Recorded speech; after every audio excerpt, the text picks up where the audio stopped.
I went to Chiefland and I went in all the dealerships in Chiefland, and I was most impressed with the Prestige dealership because of Mary Harris. She's the salesman I talked to, saleswoman.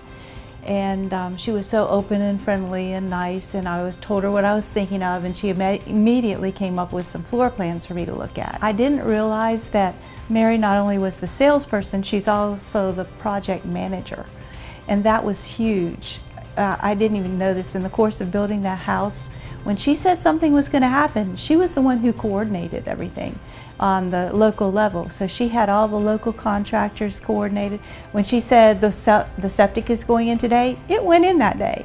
She said your home is being delivered, it was delivered that day. And I've heard horror stories from some of my friends like in North Carolina that have a manufactured home built about the same time where people didn't show up. They were waiting for the subcontractors day after day, which makes the whole process longer. And everything that Mary said would happen, she coordinated and she made it happen on the schedule that it was supposed to. So I was really impressed with that. Mary was amazing working with me. I had in my budget there in the contract to have a culvert for $2,200. When they came, but I didn't think I needed a culvert. So the road department came out and looked at the wrong driveway and said, yes, you do need a culvert. So I went back to them and I said, you know, I think you might have looked at the wrong driveway there, because there is a karting path across my lot where people drive buggies, and that's what they looked at, and my driveway was up further, but wasn't really put in yet. So they came back out, they gave me 2 flags to flag it, and they came back out and said, no, you're right, you don't need a culvert.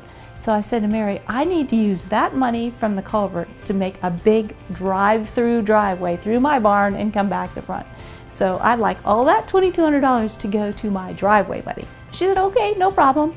So they brought in these loads of limestone, made the driveway all the way around the house like I wanted, and it turned out I only needed to pay like $600 more for that driveway, which would have cost me like $2,800. So I mean, she was so flexible with the budget, so I could work out things like that. It was really nice.